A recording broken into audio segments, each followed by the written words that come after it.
మెదక్ జిల్లా రామాయంపేట మండల కేంద్రంలోని కమ్యూనిటీ హెల్త్ సెంటర్ ను బీజేపీ జిల్లా అధ్యక్షులు గడ్డం శ్రీనివాస్, మెదక్ అసెంబ్లీ నియోజకవర్గ ఇన్ఛార్జ్ విజయ్ కుమార్ సందర్శించారు. ఆసుపత్రిలో రోగులకు అందుతున్న వైద్య సేవలను, వసతులను, డాక్టర్ల సౌకర్యం గురించి అడిగి తెలుసుకున్నారు.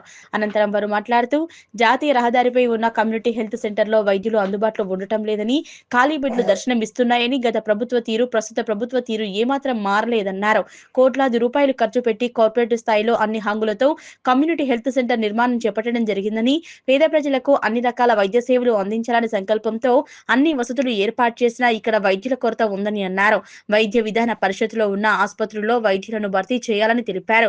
కొంతమంది రాజకీయ నాయకులు ఇక్కడ వైద్యులను స్వార్థంతో బదిలీ చేయించారని, రాజకీయ ప్రయోజనం కోసం పిల్లల వైద్యులను మార్చారన్నారు.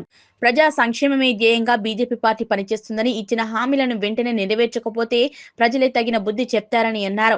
ఈ కార్యక్రమంలో బీజేపీ జిల్లా అధ్యక్షులు గడ్డం శ్రీనివాస్, నియోజకవర్గ ఇన్ఛార్జ్ పంజా విజయ్ కుమార్, శంకర్ గౌడ్, భానుచందర్, శేఖర్, మహిళా మోర్చా నాయకురాలు లావణ్య తదితరులు పాల్గొన్నారు. రామాయంపేట హాస్పిటల్ ఒక వెలుగు వెలిగింది. ఎన్నో క్రిటికల్ సర్జరీస్ కూడా చేసి ఎంతో ప్రఖ్యాతి గాంచినటువంటి రామాయంపేట హాస్పిటల్ అది పిహెచ్సి ఉన్నప్పుడే అంతటి మహాపేరు తెచ్చుకుంది. కొంతమంది రాజకీయ నాయకులు స్వార్థ ప్రయోజనాల కోసం ప్రైవేట్ హాస్పిటల్ను ప్రోత్సహించాలనే లక్ష్యంతో అప్పుడు ఇక్కడ సేవలు అందిస్తున్నటువంటి డాక్టర్లను ఇక్కడ నుంచి ట్రాన్స్ఫర్ చేయడం జరిగింది. నిన్న చూసుకున్నట్టుంటే ఇక్కడ చిన్నపిల్లలకు ఎంతగానో సేవ చేస్తున్నటువంటి పీడియాట్రిషియన్ను ఈరోజు ఇక్కడ పీడియాట్రిషియన్ అందుబాటులో లేకపోయినప్పటికీ తను సేవలు చేస్తుంటే ఆ పీడియాట్రిషియన్ కూడా మేఘాల మీద నుంచి ఇక్కడ నుంచి ట్రాన్స్ఫర్ చేయడం జరిగింది. ఇక్కడ ఇద్దరు పీడియాట్రిషియన్స్ ఉంటే ఒక పీడియాట్రిషియన్ మార్చినట్టయితే దానికి ఎక్సెస్ ఉన్నారు కాబట్టి స్టాఫ్ మార్చిరని చెప్పవచ్చు. ఉన్న ఒక్క పీడియాట్రిషియన్ కూడా చిన్నపిల్లలకు అందుబాటులో లేకుండా చేసినటువంటి మన స్థానిక నాయకత్వం మీద మరి ఏమనాలో మాకు అర్థమవుతలేదు.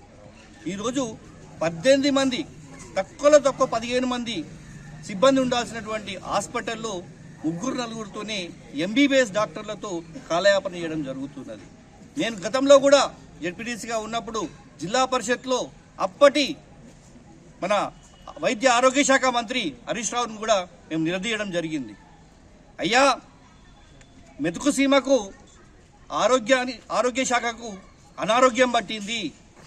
ఈరోజు ఆ జబ్బు తీర్చాలనంటే మీ మంత్రివర్యులు తీర్చలేకపోతున్నారు. మరి ఆ జబ్బు ఎటుపోతున్నది, మేమేం పాపం చేసినామని చెప్పి అడగడం జరిగింది. అదే పరిస్థితి ఆ రోజు ఉమ్మడి మెదక్ జిల్లాకు మనకు వైద్య ఆరోగ్య శాఖ మంత్రిగా ఉన్నటువంటి హరీష్ రావు ఈరోజు మళ్ళీ ఈ ఉమ్మడి మెదక్ జిల్లా నుంచే వైద్య ఆరోగ్య శాఖ మంత్రి మన దామోదర్ రాజనరసింహ గారు ఉన్నారు.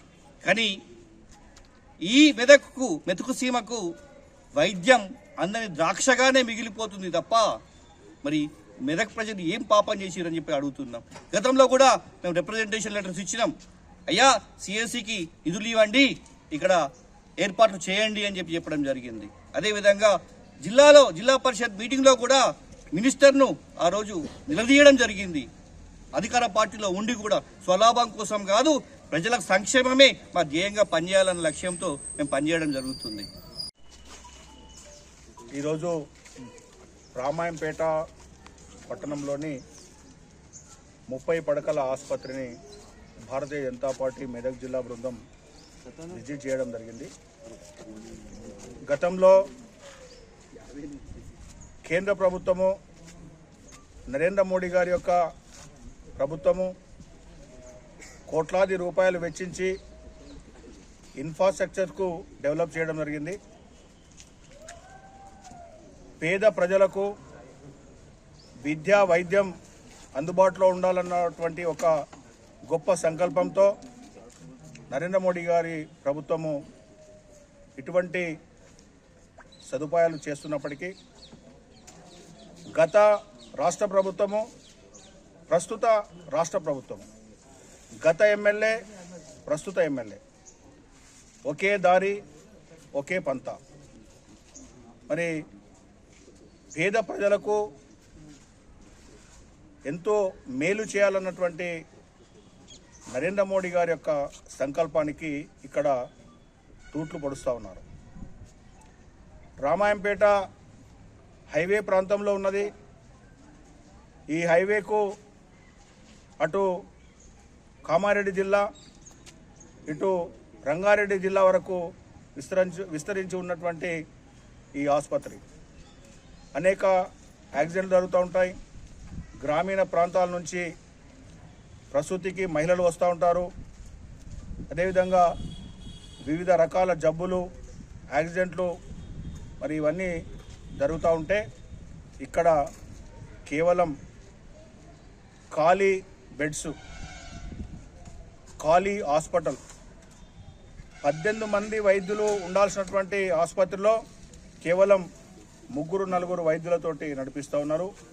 ఇక్కడ గైనకాలజిస్ట్ కానీ, చిల్డ్రన్ స్పెషలిస్ట్ కానీ, ఆర్థోపెడిషన్ కానీ, పెడియాట్రిషియన్ కానీ ఎటువంటి వైద్యుల భర్తీ లేకుండా ఈ ఆసుపత్రి నడుస్తూ ఉందంటే మరి ఈ ప్రభుత్వానికి పేద ప్రజల మీద ఏ విధంగా చిత్తశుద్ధి ఉందో ఇదొక నిదర్శనం.